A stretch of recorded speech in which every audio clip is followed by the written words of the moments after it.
So you think you've seen it all, you think you know every single car out there under $10,000. And you may be right if you watch this channel, since I've talked about literally almost everything out there for cheap. But boy oh boy would you be wrong. Hey, my name is Mark Roden, welcome back to the channel, and today we're going to be going over 12 amazing cars that are under $10,000 that you probably didn't know are under $10,000. And what better way to start than with the one, the only, the Subaru BRZ! Now, I know what you're thinking. This guy just said a freaking BRZ is under $10,000. I'm going to unsubscribe, I'm going to report him, I'm going to write a hate comment for that one, but hear me out, alright?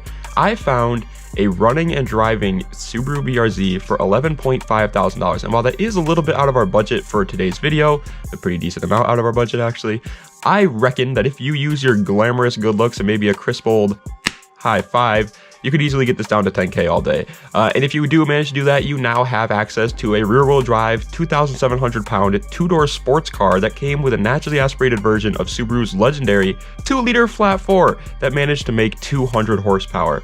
And while that doesn't make this car fast... Oh, brother, this guy stinks! it does make it pretty damn good for handling, especially since it has that perfect 50-50 weight distribution. So, if you want a Mazda Miata, but you don't want to be basic or you want something newer, look into the Subaru BRZ. But maybe you don't like JDM cars, or maybe you want something with a little bit of a bigger engine that packs a bit of more punch, you know? Look no further than the first generation Porsche Cayenne. Built from the years 2003 to 2010, this car was an absolute status symbol for Wall Street traders everywhere. And while that title may not hold up today, it's still a pretty damn amazing car. It came with a pretty damn good motor, a 4.8 liter V8 that somehow managed to make 500 horsepower back in 2003.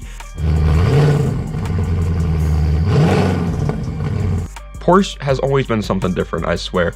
And yes, this car is pretty heavy, so that horsepower number doesn't automatically make it fast, but I think you're forgetting that this car was built by Porsche. That means that they managed to get a 5-second flat 0 to 60 time back in 2003. For reference, my 350Z was built in the same exact year, but only has a 5.4 second 0 to 60, so that's pretty good, Porsche. Congratulations, big old thumbs up. It was also all-wheel drive, so it really can do it all. You ever seen a lifted Cayenne? It looks like illegally cool. And you can find it all day for not only under 10K, but under 5K as well if you manage to find the V6 model and not the V8. But I get it, pal. The Porsche Cayenne doesn't really fit the bill of a sports car, and it is quite unreliable. But what about the Jaguar XKR? I know, it doesn't really sound right. Jaguar XKR? No way, Mark. But I did manage to find one for right over our budget at 10.5K, and you could easily talk that down. And once you do, you now have a 4.2 liter British V8 that pushes out 390 horsepower to the rear wheels. Ever seen one of these things drifted? Me neither, but you can be the first, and I want to see you do it, buddy. So pick up an XKR and drift it, then send me a video. Now, yes, this car does get a bit unreliable at times since it is a borderline supercar for its time. And yes, parts are probably going to cost you to sell a kidney, or maybe two. But you now have a car that looks like you just pulled off the freaking Kyle Perico heist and decided to ball out. That's a Grand Theft Auto online reference in case you don't get it. It's a heist in that game. Anyway, I personally think that the power mixed with luxury makes up for all the unreliability of this car. But Mark, I don't want some midlife crisis mobile that's gonna make me homeless in 2 years. Well, first of all, buddy, stop crying. Second of all, don't worry, man. I got you with one of the most reliable cars out there that still looks cool. The Scion TC 2nd generation. The Scion TC gets a lot of hate in the car community for being boring or lackluster. And while that may be true on the inside, we'll get into that later, on the outside, it's a whole different story. The car looks like it's fast, and if you're a fake it till you make it kind of guy, that's all you really need. But unfortunately, the rumors are true. This car does come with a Camry engine. It comes with a 2.5 liter inline 4 that makes only 179 horsepower, and sadly, it was also front wheel drive.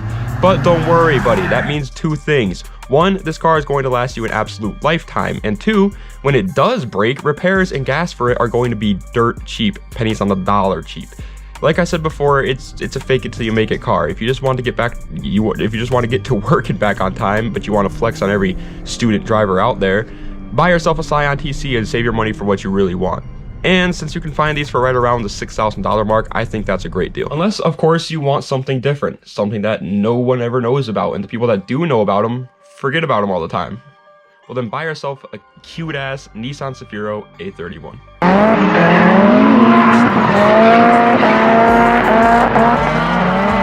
Yes, that's right, pal. You can buy yourself an imported rear-wheel drive 237 horsepower Japanese Legend for less than 10 grand, and the only downside is having to use drive-thrus backwards. Now, it may not be the R34 GTR that you want, but it isn't that far off either. It comes with a 2-liter turbocharged inline-6, but not just any 2-liter turbocharged inline-6. This, my good friend, is the RB20 Det with only 1 T because it was only single turbo. Little history lesson for you there. If it has 2 T's, it's twin turbo, 1 T is 1 turbo. And in case you don't know, that motor is pretty good.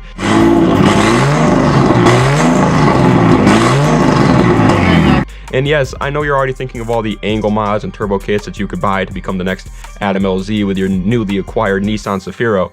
But if you want to take a more safe approach, this car also makes for a great daily driver if you live somewhere where the wind isn't going to hurt your face every day. Alright, so we've gone over imports, SUVs, daily drivers, but what about you muscle car guys? Well, strap on your cowboy boots and your rootin' tootin' cowboy boots and turn off your cammed Corvette so you can actually hear what I'm saying, and let's talk about the Pontiac G8. If you ever wanted an LS motor but needed 4 doors for all of your homies, then this is the car for you. Powered by the legendary, and I mean legendary, LS3, it was a 6.2 liter V8 that made a huge 430 horsepower. It is as close as you can get to a sedan Corvette without doing some cutting and welding. It was also rear-wheel drive, which in my opinion every single muscle car should be. It's what happens when Australia meets the United States. Rear-wheel drive, 430 horsepower sedan. You gotta love it. Now, it isn't all roses and clovers because this car does have one flaw, and that is that if you buy one, your neighbors are going to hate you because these things are loud.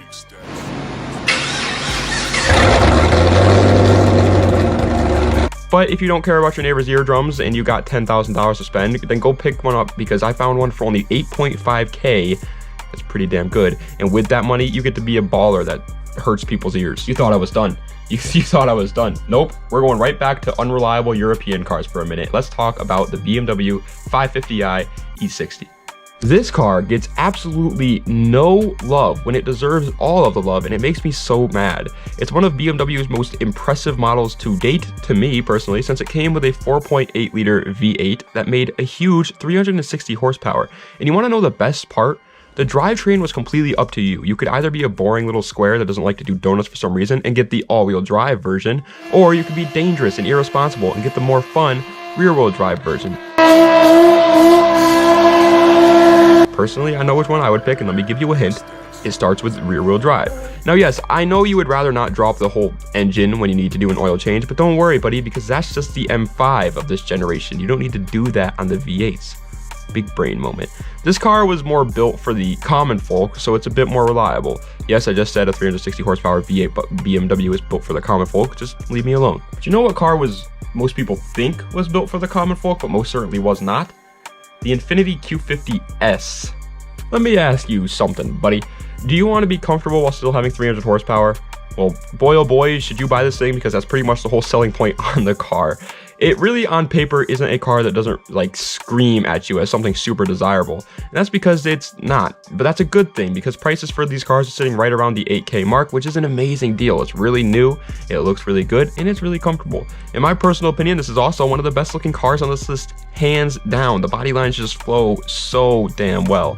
Here's the deal, I'm the best there is, plain and simple. I mean, I wake up in the morning, I piss excellence. And since you can get it in rear-wheel drive or all-wheel drive, like the BMW we talked about before, that only makes me like it even more. It gives you that choice. And all you have to do to one of these cars to really make it stand out from the rest of the crowd is simply just lower it, put some nice wheels on it, and you just went from having a boring little daily driver that looks like Grandma May is going to be driving to a very clean show car, because the body lines, they just work that well. But I can hear what you're saying through the damn computer right now.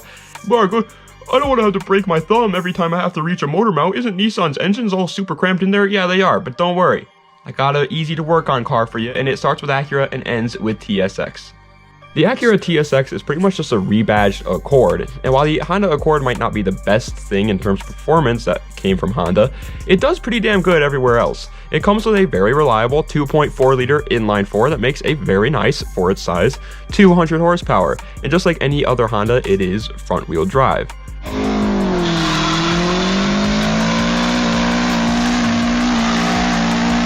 But don't let that scare you away, because this is not only a pretty fun car to drive if you know how to drive it, but it is also a great daily driver for just about anybody, especially high schoolers, since these cars only cost right around the $5,000 mark. And by spending $5,000, you get a car that has 4 doors, plenty of space, a reliable engine, pretty aggressive looks, and a comfy ride that you can tune to have a good time if you ever somehow get bored of it. It's the best of all worlds. It's like the Avengers Endgame. And yes, the Acura TSX might not look like one of the world's most famous sports cars to ever come out, but you know what does? The 5th generation Chevy Camaro RS. It's the RS.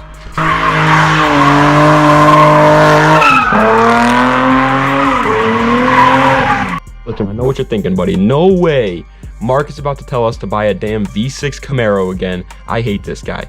But don't worry, okay? I'm not telling you to buy the car. I'm simply recommending that you buy it, all right? It's just, you know, not the same thing. This is another fake it till you make it car, though, but at least it is somewhat fun for the normal car guy. That is, if you can get over all the insane hate comments that you're going to be getting, because if you can look past the 12-year-olds on TikTok, damn cursor, where balloons? I swear to God, I want to bust this fucker right out. then you will see that this car still packs a pretty decent sized punch. It came with a 3.6 liter V6 that makes 323 horsepower, and yes, they did make the RS rear-wheel drive as well, so you could still have fun and do some donies with it.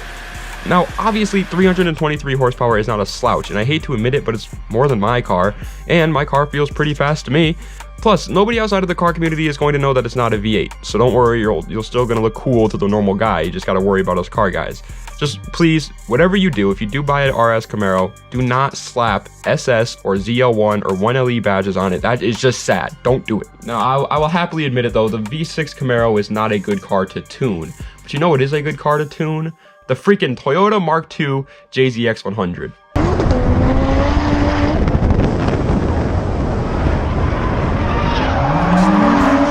That's right, baby. Another import on this list for less than 10 grand, but this time it's actually popular. I didn't really believe my own eyes when I saw the price these things were going for. One time I was at a drift event and they had a bone stock manual transmission, 70,000 miles one, for sale for only $9,500, and I freaking nearly went into cardiac arrest. Don't tell me to breathe. I can't be. Yo, bring me a shot. Bring me a shot. These cars are way cheaper than you think. I found one online for only $9K with only 110,000 miles on it, and for that money you get a naturally aspirated version of the motor that came in the Supra, the 2JZ. But this is a GE because it didn't have the turbos. Remember how I told you about the T's and how they only stand for turbos? Well, that's the same deal here. And yes, I know this car came with different engine options, but that's the one that I found for under 10K.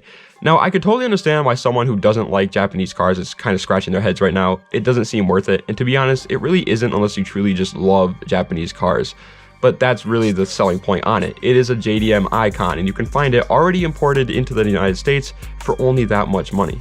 But for the last car, I tried to keep everyone in mind. This car is pretty much fantastic for almost anything that you want to do to a car, except maybe daily driving if you don't know how to do routine maintenance on your car. But I am of course talking about the extremely underrated Audi A5 8T. The first generation Audi A5 was built from the years 2007 to 2016, which was a pretty decent runtime for this car, so of course that means that a lot of these cars are out there, which is amazing news for you and me, because you can now find these Audi coupes that have like these insanely sleek lines for under 10 grand all day, every day. And if you do buy an Audi A5, not only do you get to look like freaking Elon Musk if he decided that he doesn't like electricity anymore, but you also get a pretty decent 211 horsepower being pushed out of a 2.4 liter turbocharged inline-4. Now yes, that number isn't huge, but it also isn't terrible, and since the car is paired with Audi's legendary Quattro all-wheel drive system, I think it's well worth the money. Plus, it has easily got to be one of the best looking Audis to ever exist in my personal opinion, man. I mean, just look at it.